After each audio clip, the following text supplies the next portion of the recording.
Valley Club, brand new promo code, and a bunch of your mailbag questions about Sinister Six and a lot more. And if you're ready for it, you know what to do, Valley Club. Find that like button and let's go smash it. And welcome back to the ValleyFlyin channel. I am ValleyFlyin. I hope you're having a great day. I hope you had a great weekend. Hope you're ready for a brand new promo code. It is from Friday, but it's brand new to me, and hopefully you have enough time to enter it. It is expiring pretty soon after me releasing this video, so enter it right away. Hopefully you get some value from this video, and if you do, leave the video a like, hit that subscribe button, ring that notification bell so you know as soon as a brand new Marvel Strike Force video goes up. On a normal week, at least 5 Marvel Strike Force videos every single week on this channel. But let's go check out the brand new promo code. Now, this one is expiring soon, like I said. If we look at the expiration date, it is 3 hours as of me recording this, so this is going to expire Monday, September 15th at 2 p.m. Central Time, and the code is Sinister Schemes. I am not sure what this is for. Let's go enter this right away. Let's go here.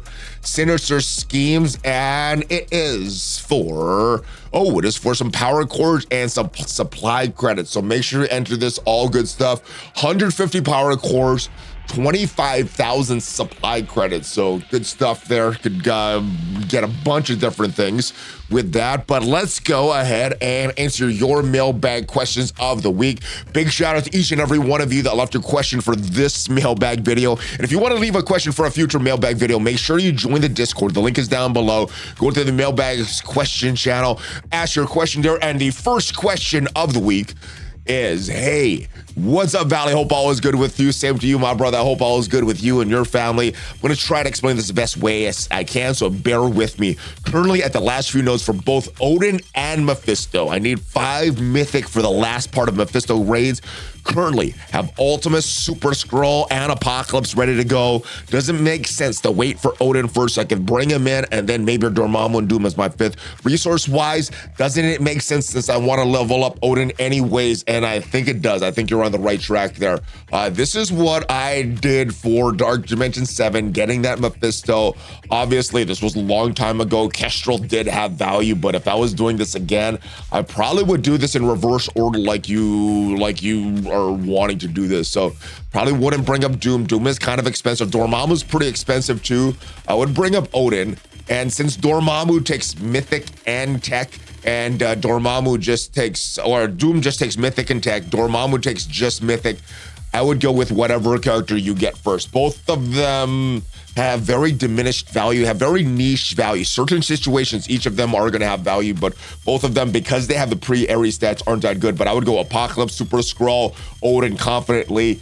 Ultimus, at the time that we went in, we just had the Annihilators, get a rework. They were pretty good. He did have some value at the time, not as much now, but I think I would still go with that Ultimus way. So this is what I would do. I think you're definitely correct. Go get Odin first, all that, because Odin is based on your ISO 8 purple, and Mephisto is based on your gear level. So you can kind of double dip like this. If anybody's doing this in the future, I would recommend doing this exactly this way. Go get Odin and then bring him into this mythic section. Different topic. Have enough power cores to unlock one character. Who would you go with? Scorpion, Hobgoblin, or Superior Spider-Man?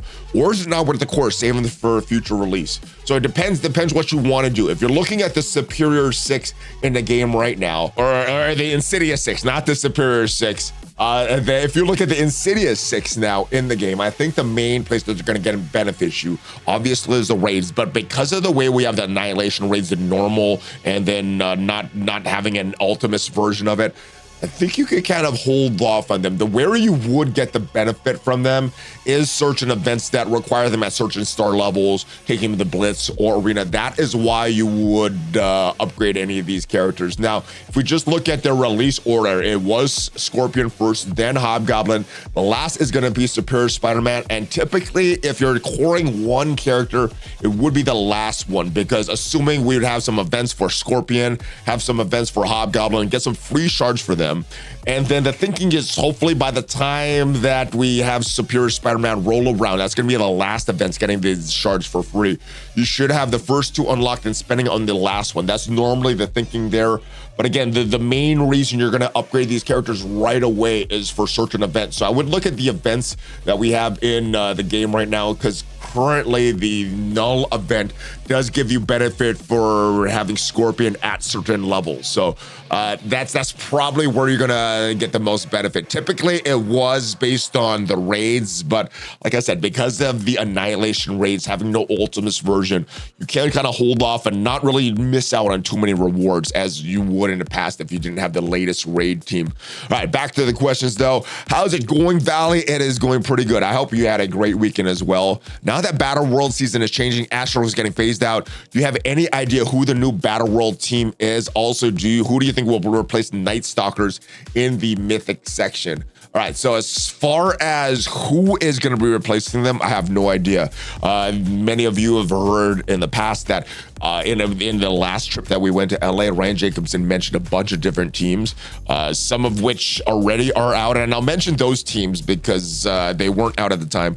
Thunderbolts, Secret Warriors were mentioned. There was 2 other teams that still haven't even been announced yet. And then Hellfire Club was also mentioned. So he did mention these teams. There were other teams that were released. So these weren't like the only teams that were released. So the long and short of it, I have no idea who the next Battleworld team is. There was teams that were mentioned, but he didn't mention who would be on the team or what that team would be for. So yeah, I'm not sure. And as far as the next team that's going to be replacing the Mythic section or the Mystic section, the teams that he mentioned, they don't, in my mind at least, they don't have that Mythic team. Now, Marvel Strike Force always does its own thing, right? They take a little bit from the comics, they take a little bit from the MCU, and they kind of do their own thing. They're in their own universe. So whatever you see in the comics or the MCU might not necessarily be going to be how it's in Marvel Strike Force. So with all that said, even though these teams, in my mind, they don't seem like Mystic teams, Marvel Strike Force could do whatever they want and make them Mystic characters.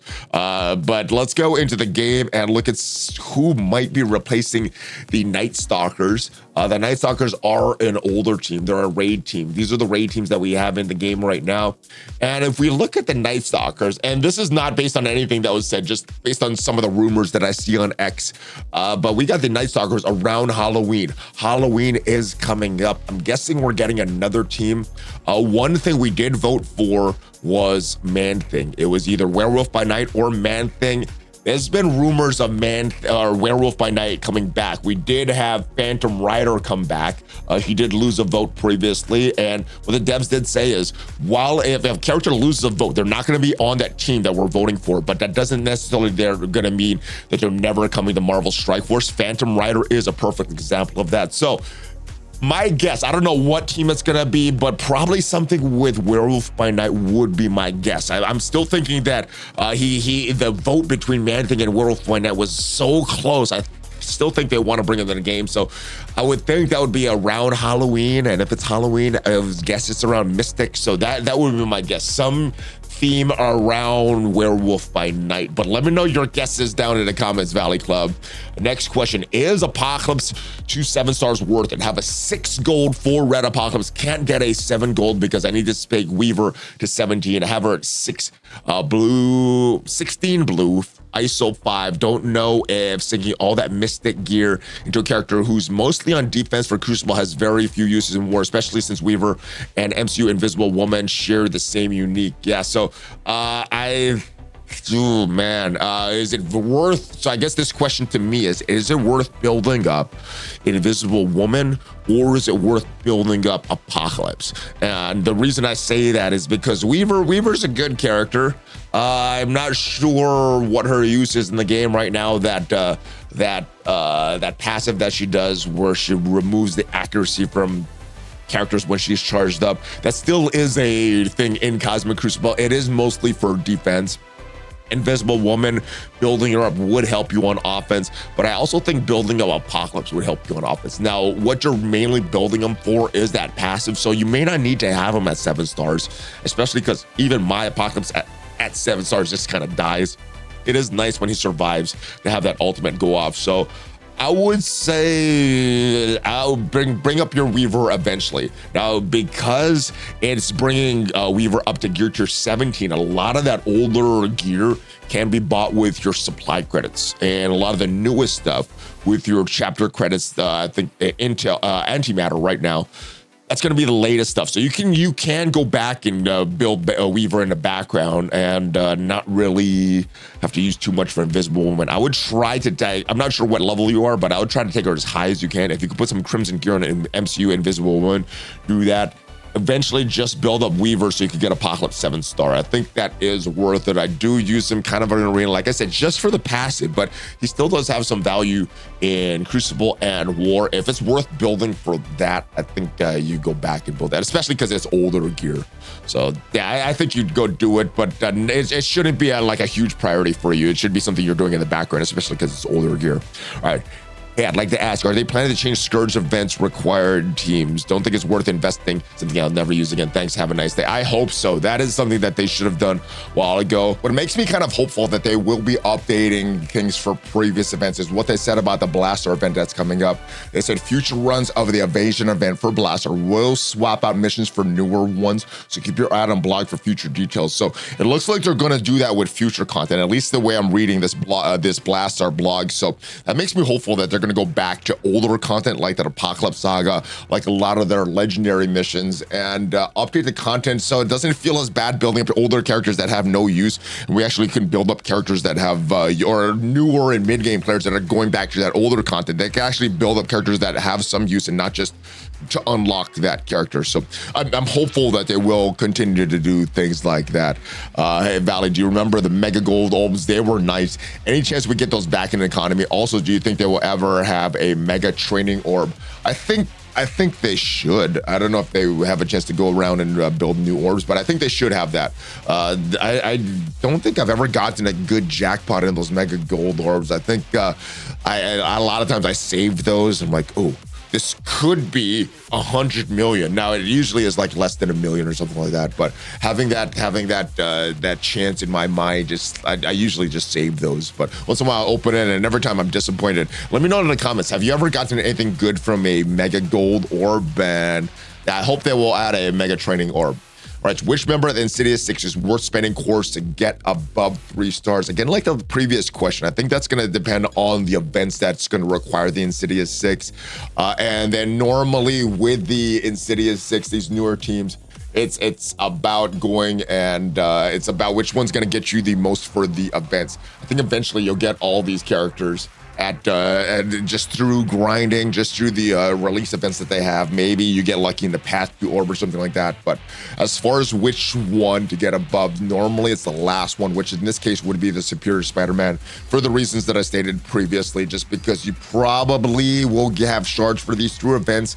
And you will for Superior Spider-Man as well, but it will come the latest. So normally the last character released in the team is the one you spend power cores on. And that is not taking their kit to an account. That's just taking the release order into account and when events line up. If there are if there is a certain character that's going to help you with something in their kit, which I'm not sure if any stand out in my mind right now. Maybe there's one of these Insidious Six members that stand out in your mind, but nothing really stands out for me as, oh, I got to rush build them. But other than that, I would just build that last character on the team. All right, I have a Battleworld question. When are they going to announce the next Battleworld news? Because news has been slow this month. I agree, things have been slow this month from a news perspective, especially the past 2 weeks. It felt like a couple weeks ago we were getting so much news, and I was like, oh man, I got to release so many videos per day. Last week's been a little slow. Hopefully this week is a little more stuff going on, but yeah, hopefully soon. I think they were targeting September, the latest news we had about Battleworld. That was from one of the Strike Spot episodes. Not sure where they on with that, or where they are with that, if they're still targeting September, but hopefully we get some announcements on all that stuff very, very soon. They did mention in the previous videos that the new boss would be Void and Sentry, and the Astral team isn't designed for Void Sentry. The Astral team is designed for Null, so we'll probably see a new boss, new mechanics, and a new team that's designed to beat that boss. I have so much fun with some of the old stats teams. Illuminati, Extreme X-Men, Cabal. Are they still worth building? What pre-Ares stat teams are still valuable? Well, let's go into the squads and just look at all of them. Let's go into this section here and go with all the pre-Ares teams. So Ares happened right after Illuminati, right before the Annihilators. So the stat change, Ares was released right before between these teams. So everything above Annihilators in this screen is gonna be post-Aerie stats. So which teams before the Annihilators are worth building? I think Illuminati still has some use in Crucible only. So if Crucible is area that you're thinking you want to build up your powers, they are worth building. Alpha Flight, we saw the Spotlight 2 raids, and unfortunately they're still required for the Spotlight 2 raids. If someone in your lines can take out that lane, I guess you don't have to build them. But if someone in your lines doesn't have the Alpha Flight and you're responsible for lane, you kind of have to build them. Now the good thing is the Spotlight raids, they don't require too much building of the Alpha Flight, but you might need to build them. I don't think they're valuable, but you might need them. Mercs for money, I think they're still pretty valuable. I like the combo of Pandapole, Deadpool, and Old Man Logan, especially in Cosmic Crucible, because you can kill these guys as much as you want. If Old Man Logan's still on the field, they're going to come back to life, and that old mechanic still has some use for me. I like it. Not as much for Deadpool and Dokken. I don't use them as much, but Old Man Logan and Deadpool, Pandapole still use them. No real use for the Spider Society at this point. Vigilantes has fully replaced them, and they're much better at what they do. Cabal, there is still some use to build up Cabal for Cosmic Crucible. I don't see too much use of them outside of that. Maybe for certain war cases, if you need extra war teams, but I say they're more of a Cosmic Crucible team. You need another team to win in Cosmic Crucible, take out some rooms. That's what they're going to be for. At a time, I guess if you're in wars and your opponents use some older teams, some non-meta teams, they still can go in and beat that. Black Knight, I think, has a lot more value than the rest of the team, so you can build him. And if you want like a war team, you can build them. I don't know if I would put resources at this point. I think they do unlock a previous legendary, so you might want to build them for that. But Black Knight's the only one that really stands out. Hive Mind with Null, they still have some value. If you're going to try to use Hive Mind as just the old school Hive Mind, they're not going to give you too much. But if you pair them with Null and some of the synergies you have with symbiote characters, Hive Mind can still have some value in War Crucible. Extreme X-Men, if for some reason you don't have the Hellfire Club built up, you can use them in the raids. They're good on defense in Cosmic Crucible, maybe in War as well, but that's pretty much it. And this is where we're gonna stop, the Superior Six. And that's mainly because we got the Insidious Six in the game, and we got some reworks of Vulture, Shocker, and we have a new member with the Superior Six tag on there. So they're gonna have a little bit of value, mainly Crucible, I guess War as well, because the Sinister Six was really a war team. That's pretty much it. Pegasus and Down, not really worth building. Doctor Strange is on a different team. You're gonna build them for not the Secret Defenders, but his astral use there. No real use for any of these characters here. Even as a backup cleanup team, I don't use the New Warriors there. Nova is not really worth going for as the old school legendary character. That's about it. And then maybe if you're highly into War, New Avengers, we do have the Thing on that team who is part of that Fantastic Four MCU, has some updated stats. So that might make it a little trickier for your opponents, just having a large thing. So possibly the New Avengers, if you don't have a lot of great War teams, they're still good in War, but that's about it. Those are the only ones I would build.